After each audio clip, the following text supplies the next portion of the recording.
मुख्यमंत्री नायब सिंह सैनी की अध्यक्षता में हुई मंत्रिमंडल की बैठक एचआईवी एड्स रोकथाम एवं नियंत्रण अधिनियम 2017 सहित पंजाब फैक्ट्री नियम 1952 में संशोधन के मसौदा अधिसूचना के प्रस्ताव को मंजूरी की गई प्रदान। हरियाणा के मुख्यमंत्री नायब सिंह सैनी को कल चंडीगढ़ में शेर पंजाब महाराजा रणजीत सिंह अवार्ड से किया जाएगा सम्मानित। सिख भाईचारे की भलाई के लिए किए गए कामों के लिए होगा सम्मान। एडीजीपी स्वर्गीय पूरन कुमार मामले में न्याय सुनिश्चित करने की राज्यसभा सदस्य कार्तिकेय शर्मा ने कही बात। बोले, कानून सभी के लिए बराबर, चाहे मामला हरियाणा का हो या चंडीगढ़ का।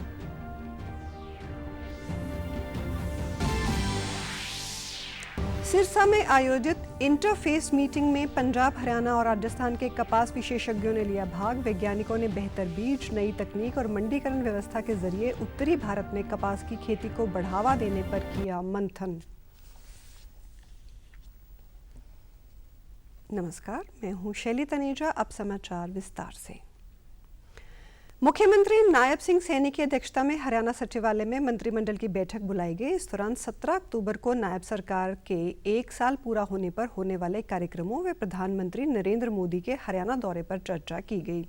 इस दौरान राई में होने वाले राज्य स्तरीय समारोह की तैयारियां, सुरक्षा व्यवस्था, परिवहन इत्यादि पर चर्चा की गई। करीब 2.5 घंटे चली इस बैठक में कैबिनेट मंत्री कृष्ण लाल पंवार, अनिल विज, विपुल गोयल, रणबीर गंगवा, राजेश नागर और श्रुति चौधरी समेत अन्य मंत्रियों सहित अधिकारियों ने भी इसमें हिस्सा लिया। मंत्रिमंडल की बैठक में हरियाणा एचआईवी एड्स अधिनियम 2017 की धारा 49 की उपधारा 1 के अंतर्गत राज्य नियमों के निर्माण को मंजूरी दी गई। नए नियमों को हरियाणा एचआईवी एड्स नियम 2025 कहा जाएगा। बैठक में पंजाब फैक्ट्री नियम 1952 में संशोधन के मसौदा अधिसूचना के प्रस्ताव को मंजूरी प्रदान की गई। ये संशोधन कारखानों में कुछ प्रक्रियाओं में महिलाओं का कार्य करने को अनुमति देने से संबंधित है। प्रस्तावित संशोधन के तहत नियमों के अंतर्गत देय शुल्क को अब ऑनलाइन माध्यम से जमा कराने की सुविधा प्रदान की जाएगी। ये संशोधन निर्धारित सुरक्षा शर्तों के अधीन सभी श्रेणियों के कार्यों में महिलाओं के रोजगार की अनुमति देता है। इस संशोधन में लैंगिक असमानता समाप्त होगी, महिलाओं के लिए रोजगार के नए अवसर पैदा होंगे और इंजीनियरिंग, केमिकल्स तथा विनिर्माण जैसे औद्योगिक क्षेत्रों में उनकी भागीदारी को प्रोत्साहन मिलेगा, जहां पहले महिलाओं की भागीदारी सीमित थी। ये निर्णय हरियाणा सरकार की आधुनिक श्रम सुधार, महिला सशक्तिकरण तथा समान अवसरों के सिद्धांत के प्रति प्रतिबद्धता को दर्शाता है। संशोधन ये भी सुनिश्चित करता है कि गर्भवती और स्तनपान कराने वाली महिलाएं खतरनाक श्रेणी के कार्यों से बाहर रहें, जिससे उनके स्वास्थ्य और सुरक्षा की पूर्ण सुरक्षा बनी रहे। ग्लोबल पंजाबी एसोसिएशन की ओर से हरियाणा के मुख्यमंत्री नायब सिंह सैनी को शेर पंजाब महाराजा रणजीत सिंह अवार्ड से सम्मानित किया जाएगा। ये अवार्ड सीएम सैनी को उनकी विजनरी सोच, सामाजिक एकता और सिख भाईचारे के लिए उनके योगदान के सम्मान में दिया जा रहा है। सम्मान समारोह कल चंडीगढ़ स्थित टैगोर थिएटर में आयोजित किया जाएगा। इस बारे में जानकारी देते हुए राष्ट्रीय अल्पसंख्यक आयोग के अध्यक्ष डॉक्टर इकबाल सिंह लालपुरा ने नायब सिंह सैनी से कार्यों की प्रशंसा करते हुए कहा कि उन्होंने हरियाणा सिख गुरुद्वारा प्रबंधक कमेटी की स्थापना, कुरुक्षेत्र में सिख संग्रहालय के निर्माण की प्रक्रिया, सिख गुरुओं और साहिबजादों के नाम पर शिक्षण संस्थानों के नामकरण और 1984 के दंगों से प्रभावित हरियाणा के सिख परिवारों को रोजगार प्रदान करने जैसे कदम उठाए हैं। इस अवसर पर मुख्यमंत्री सैनी कल डॉक्टर इकबाल सिंह लालपुरा द्वारा लिखित पुस्तक तिलक जंजू का राखा का विमोचन भी करेंगे। ये पुस्तक श्री गुरु तेग बहादुर जी के जीवन और शहादत पर आधारित एक गहन शोध है, जो धार्मिक स्वतंत्रता और मानवता के लिए उनके बलिदान पर प्रकाश डालती है। पंचकूला के सेक्टर 1 स्थित पीडब्ल्यूडी विश्राम गृह के सभागार में विधानसभा स्तरीय जीएसटी बचत महोत्सव एवं आत्मनिर्भर भारत सम्मेलन का आयोजन किया गया। कार्यक्रम में भाजपा के राष्ट्रीय महामंत्री तरुण चुग मुख्य अतिथि के रूप में शामिल हुए। उन्होंने कहा कि आत्मनिर्भर भारत की यात्रा 2020 में कोरोना महामारी के दौरान शुरू हुई थी और अब ये मुहिम देश के 17,000 मंडलों में चल रही है। उन्होंने कहा कि प्रधानमंत्री नरेंद्र मोदी का लक्ष्य 2047 तक भारत को दुनिया की सबसे बड़ी अर्थव्यवस्था बनाना है। लोकल फॉर वोकल को अपनाने, मेक इन इंडिया और डिजिटल इंडिया जैसी योजनाओं ने भारत को वैश्विक मंच पर मजबूत किया है। तरुण चुग ने घुसपैठियों को लेकर कहा कि लोकतंत्र में उनका वोट बनाना कैंसर जैसा है। उन्होंने विपक्षी दलों पर घुसपैठिए बचाओ अभियान चलाने का आरोप भी लगाया। बड़ा माइलस्टोन तय करते हुए विकसित भारत के संकल्प को पूरा करना। भारत के अंदर इंफ्रास्ट्रक्चर की एक नई क्रांति हर क्षेत्र में खड़ी है। आज पहाड़ से लेकर जंगल तक, वो आतंकवाद हो या नक्सलवाद, उसके पूर्ण नाश के लिए हमारी सरकार वचनबद्धता से काम कर रही है। आईपीएस वाई पूरन कुमार की आत्महत्या पर उन्होंने दुख व्यक्त करते हुए कहा कि सरकार दोषियों पर सख्त कार्रवाई करेगी। इस मौके पर भाजपा नेता ज्ञानचंद गुप्ता, अजय मित्तल, बंटो कटारिया समेत कई व्यापारी और गणमान्य व्यक्ति उपस्थित रहे। पलवल जिले के होडल खंड के गांव औरंगाबाद में केंद्रीय सहकारिता राज्य मंत्री कृष्णपाल गुर्जर ने हृदय सम्राट वीर शिरोमणि महाराजा पृथ्वीराज चौहान की अष्ट धातु प्रतिमा एवं भव्य द्वार का अनावरण किया। इस अवसर पर उन्होंने 52 पाल कथा कार्यक्रम में भी भाग लिया। कार्यक्रम में उत्तर प्रदेश के गन्ना विकास मंत्री लक्ष्मी नारायण, हरियाणा सरकार के कैबिनेट मंत्री विपुल गोयल, खाद्य आपूर्ति मंत्री राजेश नागर, खेल मंत्री गौरव गौतम और पूर्व मंत्री हर्ष कुमार भी उपस्थित रहे।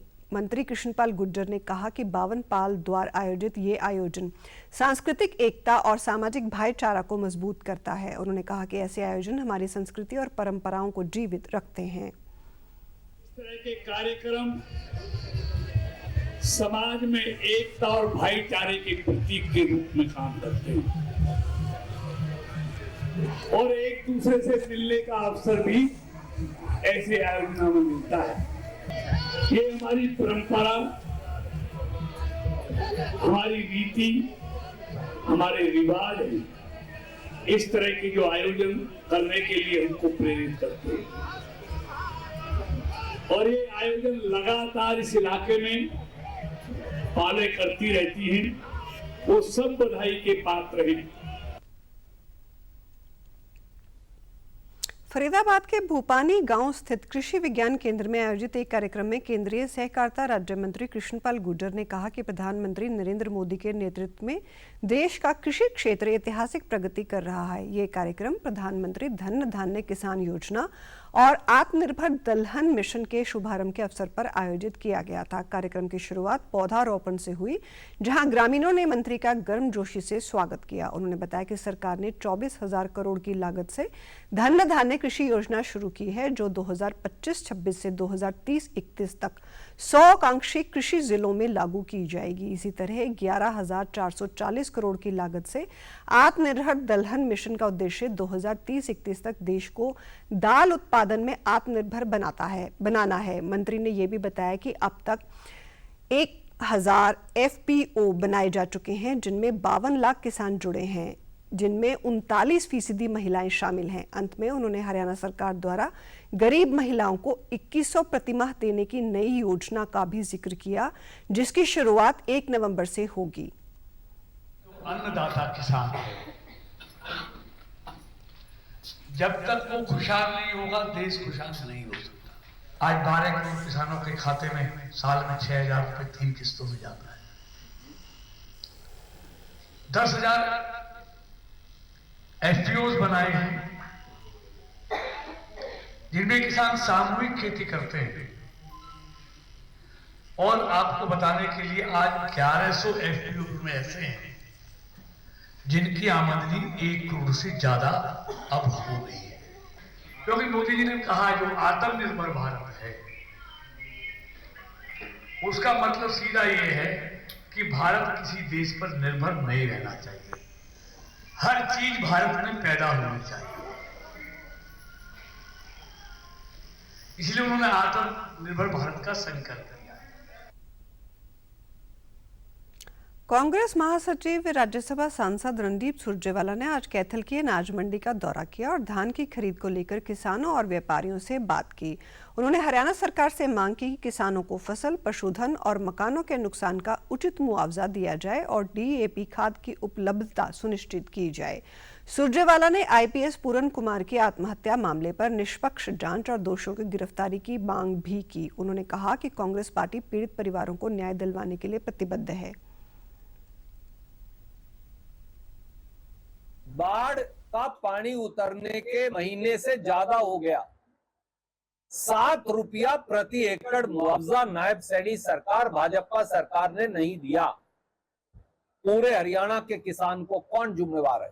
मेरे नष्ट हो गए गांव में, 3000 गांव में जहां पानी भरा, वहां एससी बीसी हो या जनरल सामान्य वर्गों के लोग हों, उनके मकान नष्ट हो गए, ट्यूबवेल नष्ट हो गए, आज मवेशी मर गए, आज तक उनका एक फूटी कोड़ी मुआवजा यमुनानगर से लेके नारनौल तक नहीं मिला। कि खाद उसी किसान को मिलेगी जिसकी रजिस्ट्रेशन मेरी फसल मेरा ब्यौरा पोर्टल पर है। जिस दिन से यह हादसा हुआ है मैं उनसे इन टच हूं। कांग्रेस का नेतृत्व, वो खड़गे साहब हों, वो सोनिया गांधी जी हों, वो राहुल गांधी जी हों, वो सब, उन्होंने भी उनसे बात करके अपना शोक संदेश दिया है और अपना समर्थन दिया है। हम सब न्याय के डगर की इस लड़ाई में उनके साथ खड़े हैं। राज्यसभा सदस्य कार्तिकेय शर्मा ने कहा कि आईपीएस स्वर्गीय पूरण कुमार मामले में न्याय सुनिश्चित किया जाएगा। कानून सभी के लिए बराबर है, चाहे मामला हरियाणा का हो या चंडीगढ़ का। उन्होंने परिवार के प्रति संवेदना जताई और न्याय की मांग की। ये बात उन्होंने जिला जींद के जुलाना उपमंडल के गांव सिरसा खेड़ी में मीडिया से बातचीत के दौरान कही। उन्होंने आत्मनिर्भर भारत के तहत आयोजित कार्यक्रम के बारे में बताया, जिसमें सरकार की योजनाओं का लाभ हर गरीब तक पहुंचाने और स्थानीय उद्योगों को बढ़ावा देने पर जोर दिया गया। सांसद कार्तिकेय ने दीपावली पर स्वदेशी उत्पादों, खासकर मिट्टी के दिए के प्रयोग की अपील की, ताकि स्थानीय कामगारों को फायदा मिले। उन्होंने बताया कि 17 अक्टूबर को प्रधानमंत्री नरेंद्र मोदी सोनीपत में आएंगे और हरियाणा सरकार के 1 वर्ष पूरे होने पर जनता मोदी के विचार सुनने को उत्साहित है। हम विदेशी लड़ियां खरीदते हैं, अगर हम अपनी कुम्हार भाइयों के द्वारा बनाए हुए दिए खरीदें, जो कि हमारे यहाँ संस्कृति भी और प्रथा भी है, और माता लक्ष्मी की आराधना भी हम हमेशा दिए से ही करते हैं, तो उससे फायदा उनका भी होगा और हमारी अर्थव्यवस्था का भी होगा। और हम सब हमारी प्रेरणाएं, हम उनके साथ हैं, परिवार के साथ हैं।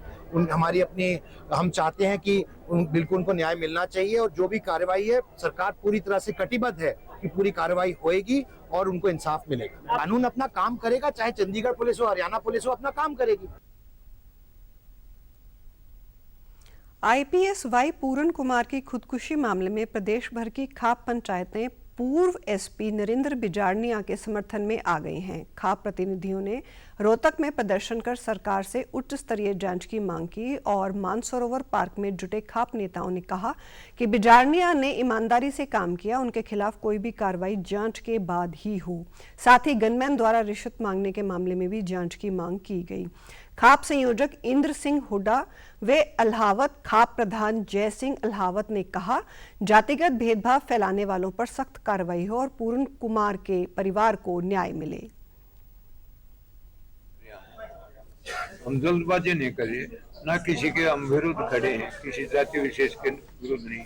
हमारी 36 कौम इकट्ठी रहती है, शुरू से बाप दादा परदादा इकट्ठे रहते हैं, और ना हमारा खुद जातिवाद का मुद्दा है। भगवान से प्रार्थना करके उनको शक्ति प्रदान हो और उस आत्मा को शांति मिले, और पूरे समाज में 36 बरादरी में शांति रहे, दोषी को सजा मिले सख्त से सख्त, और निर्दोष को सजा न दी जाए। मामले में न्याय हो, निष्पक्ष जांच हो, दोषियों पर कार्रवाई हो, कोई निर्दोष व्यक्ति बलि का बकरा ना बने, यही मांग है हमारी। पीड़ित परिवार को न्याय मिले, हर दोषी को सजा मिले, निर्दोष पर कोई गाज नहीं गिरनी चाहिए, उच्च स्तरीय जांच की हमारी मांग है। भाईचारा बना रहे, इसी उद्देश्य को लेकर आज सर्व जातीय सर्व खाप पंचायत यहाँ हुई है, और अब डीसी के माध्यम से जो मुख्यमंत्री महोदय को ज्ञापन देने जा रहे हैं। मांग तो यही रखी है कि जो ये घटना हुई है उसकी निष्पक्ष जांच हो। तो हम ये जो ज्ञापन में जो इनका मेमोरेंडम हमें प्राप्त हुआ है उसको सरकार के पास तुरंत भेज दिया जाएगा। बदलते जलवायु परिदृश्य के बीच उत्तरी भारत में कपास की उत्पादकता बढ़ाने के उद्देश्य से सिरसा स्थित केंद्रीय कपास अनुसंधान संस्थान के क्षेत्रीय केंद्र में 5वीं इंटरफेस मीटिंग का आयोजन किया गया। इस बैठक में पंजाब, हरियाणा और राजस्थान से आए कपास विशेषज्ञों ने हिस्सा लिया। पंजाब एग्रीकल्चर यूनिवर्सिटी के कुलपति डॉक्टर एस गौसव ने बताया कि धान की खेती के बढ़ते प्रभाव से कपास की खेती प्रभावित हुई है और इसका रकबा घटता जा रहा है। साथ ही कपास के लिए मंडीकरण की स्पष्ट व्यवस्था न होने को भी बड़ी चुनौती बताया। उन्होंने जोर देकर कहा कि बेहतर बीज, वैज्ञानिक तकनीकों और किसान के सहयोग से ही कपास का क्षेत्रफल बढ़ाया जा सकता है। कहते थे किसानों को इनकम बहुत होती थी, जैसे सोने को बहुत अच्छा समझते थे, इसको भी सोना ही समझते थे, वाइट सोना।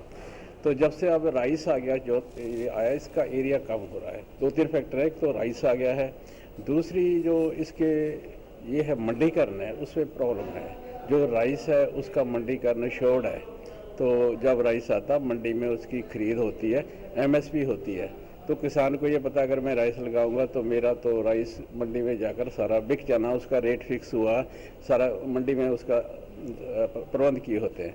कॉटन में वो मंडीकरण वाली बहुत बड़ी प्रॉब्लम है।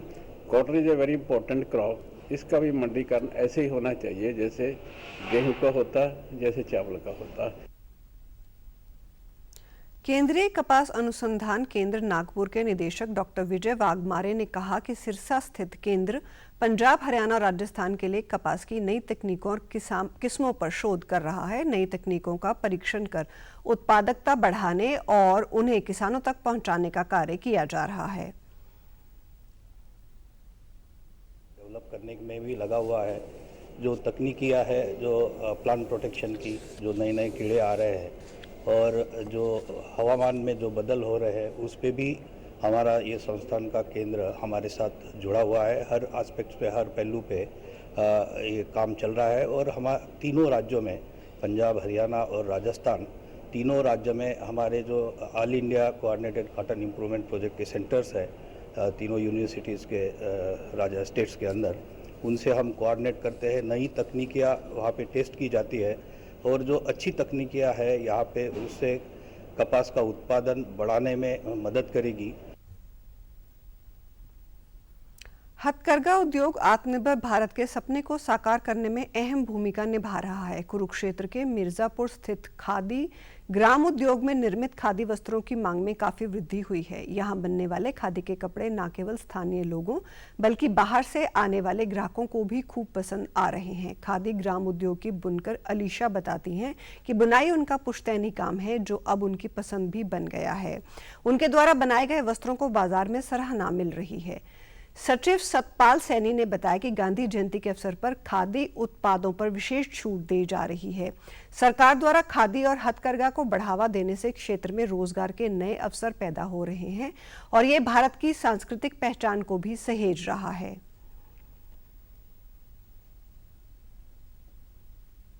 पर अच्छे से अच्छे स्टॉक, अच्छी वैरायटी, जो बहुत दूर दूर से लोग आकर के हमारी खादी पसंद करते हैं, खरीदते हैं, क्योंकि इसका एक वो है कि ये खादी जो है एक वातानुकूल है, गर्मियों में ठंडी, सर्दियों में गर्म रहती है। इस प्रकार से वोकल फॉर लोकल का जो नारा है वो हमारा साबित हो। हमारा ये बुनकर का काम अब लगातार बढ़ता जा रहा है और मोदी जी भी इस काम को आगे बढ़ाने में काफी प्रमोट कर रहे हैं और ये देखकर हमें काफी खुशी हो रही है कि खादी का काम लगातार बढ़ता जा रहा है। सभी लोग इसको काफी खरीद रहे हैं, परचेज कर रहे हैं। यहाँ पे गांधी जयंती के अवसर पर छूट दी जा रही है। सबसे बड़ी बात तो ये है कि इकोनॉमिक बेनिफिट मुझे यहाँ हो रहा है इसमें, और साथ ही खादी, यहाँ बहुत सारी वैरायटी हमें खादी की देखने की मिली। आज तक जो मेरे माइंड में था वो मोटी खादी होती है, यहाँ आके वो दूर हुआ है। बड़ी बारीक और महीन खादी मेरे को देखने को मिली। बड़े अच्छे कपड़े यहाँ पे मेरे को देखने को मिल रहे हैं। नूंह जिले में 14 अक्टूबर को भगवान वाल्मीकि प्रगटाय दिवस समारोह की तैयारियां तेजी से चल रही हैं। इस समारोह में हरियाणा के मुख्यमंत्री नायब सिंह सैनी मुख्य अतिथि के रूप में शामिल होंगे। भाजपा के नेता एवं कार्यकर्ता, विशेषकर भाजपा अल्पसंख्यक मोर्चा के राष्ट्रीय उपाध्यक्ष जाकिर हुसैन के नेतृत्व में आयोजन को सफल बनाने के लिए सक्रिय हैं।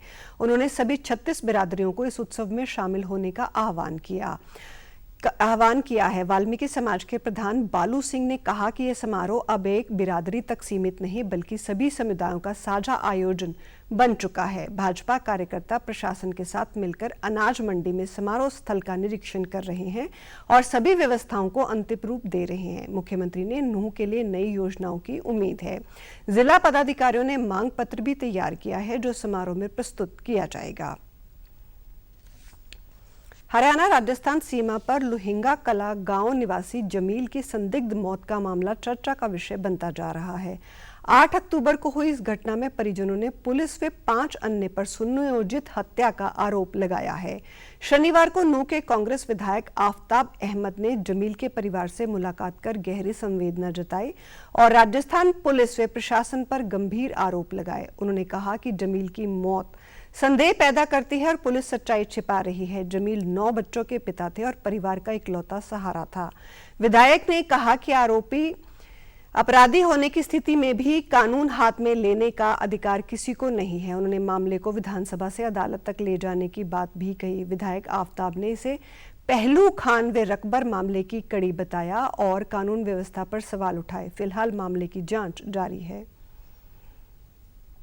अपनी गलती करके और पुलिस की बात को छुपाने के लिए सारी कार्रवाई करी गई और इन लोगों ने उसका जो एजिटेट किया और जिस संघर्ष किया उसके बावजूद इनकी जो रिपोर्ट भी लिखी गई है FIR में, जो सितंबा जो है बयान के तौर पे इनकी बयान लिखे गए हैं, वो है। मैं समझता हूं कि भारतीय जनता पार्टी के राज में इस तरह की घटनाएं और विशेष धर्म के साथ मैं समझता हूं लोगों के साथ इस तरह का बर्ताव पुलिस का और पुलिस के साथ मिलके इस तरह के लोगों का वो बढ़ता जा रहा है। अगर कोई किसी तरह का अपराध भी करता है और किसी का कोई वो है, लेकिन किसी को अख्तियार नहीं है कि उसकी जान ले ले और इस तरीके की घटना को अंजाम दे दे। उसके लिए कानून में हम पूरी इसके लिए लड़ाई भी लड़ेंगे और चाहे सरकार से है चाहे न्यायालय से है।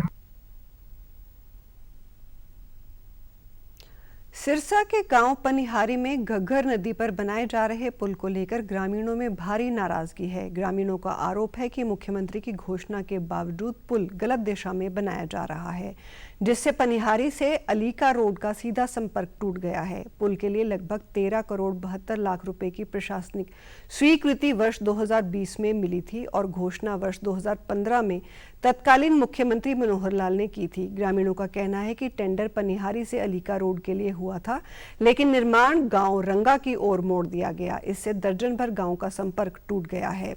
वार्ड नंबर 1 के लोगों को अब अपने ही गांव जाने के लिए 10 किलोमीटर का चक्कर लगाना पड़ रहा है, जबकि पहले ये दूरी 1 किलोमीटर से भी कम थी। ग्रामीणों ने RTI के तहत दस्तावेज मंगवाए, जिसमें रंगा गांव का कोई उल्लेख नहीं है। वहीं इससे पहले ग्रामीणों ने 90 लाख की लागत से खुद चंदा इकट्ठा कर पुल बनवाया था, जिसे अब तोड़ दिया गया है। ग्रामीणों ने अधिकारियों पर मिली भगत से मनमानी करने के आरोप लगाए हैं। सर 2015 की CM घोषणा के अनुसार ये पुल पनिहारी से अलीका रोड पे बनना था जी, और ये महकमे की मिली भगत के कारण ये पनिहारी से रंगा रोड पे बना दिया जी। और इस पे जो इधर अलीका को सड़क जाती है जी, इसकी इधर कनेक्टिविटी कट गई जी। और ये पुल जो अलीका को बनना था, ये रंगा रोड पे बनने के कारण इधर से 4-5 पिंडों की मान लो आवाजाही का पूरा रास्ता बंद हो गया जी। पनिहारी से और ये अलीका गांव को ही दी गई थी जी, और इसमें पता नहीं क्या मिली भुगत हुई और इन्होंने जो पुल था ये हमारे वाला पहले वाला पुल तोड़ के और इन्होंने पनिहारी से सीधा रंगे को बना दिया गया जी। और इसकी वजह से बच्चों को काफ़ी परेशानी आई, पेपरों के लिए भी इधर से बच्चों को नाली के बीच से जाना पड़ा जी। बहुत परेशानी आई बच्चों को।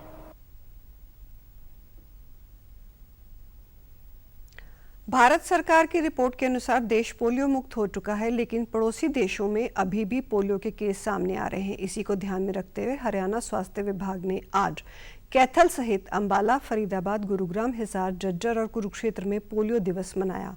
कैथल के जिला नागरिक अस्पताल में civil surgeon doctor Renu Chawla ने बच्चों को पोलियो की 2 बूंद पिलाकर 3 दिवसीय अभियान की शुरुआत की। उन्होंने बताया कि 12 से 14 अक्टूबर तक जिले भर में ये अभियान चलेगा और 1,02,000 बच्चों को दवा पिलाने का लक्ष्य रखा गया है। इसके लिए 627 टीमें और 48 मोबाइल टीमें बनाई गई हैं।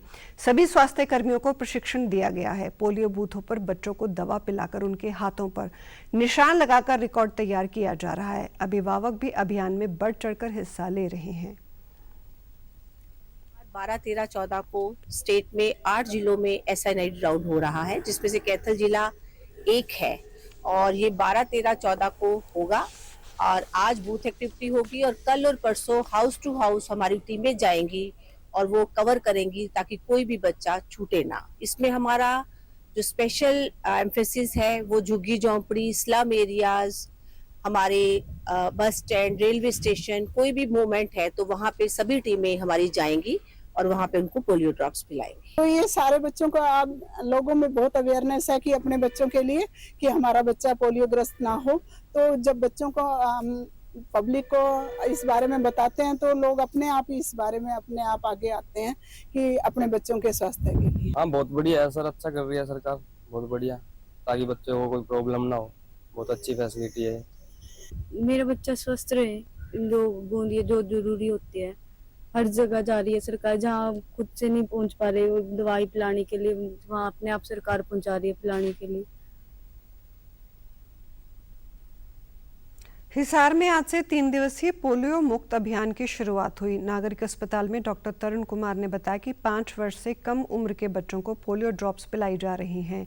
हिसार जिले में इस बार 2 लाख बच्चों को दवा पिलाने का लक्ष्य रखा गया है। इसके लिए 1045 पोलियो बूथ और 116 मोबाइल टीमें तैनात की गई हैं। पहले दिन बूथों पर दवा पिलाई गई, जबकि दूसरे दिन घर घर जाकर बच्चों को दवा दी जाएगी। तीसरे दिन छूटे हुए बच्चों को कवर किया जाएगा। डॉक्टर तरुण ने बताया कि पोलियो ड्रॉप पूरी तरह से सुरक्षित है और हर बच्चे को दी जानी चाहिए।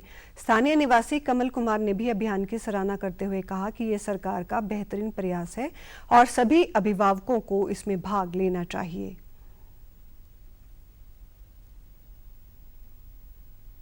आ, 2 लाख का टारगेट है, बच्चों को दवाई पिलाने का लक्ष्य रखा गया है। हमारे ज़िले के अलावा ये 7 जिलों में और हो रहा है, जिसमें से अम्बाला है, कुरुक्षेत्र है, कैथल है, झज्जर है, गुड़गांवा है, भिवानी है। और अगर हिसार रेंज की बात करें तो सिरसा और हिसार 2 जगह पे हो रहा है। तो हमारे ज़िले में जो बूथ हैं वो लगभग 1045 के करीब बूथ हैं, जिसमें से हमारे 116 हमारे जो हैं मोबाइल टीम्स काम कर रही हैं और 119 हमारे ट्रांजिट पॉइंट काम कर रहे हैं। टोटल 95 के करीब हमारे सुपरवाइजर्स हैं जो इसको करेंगे और लगभग 2000 के करीब मैन पावर है जो हम इस्तेमाल कर रहे हैं। सरकार ने ये पोलियो मुक्त अभियान चलाया हुआ है।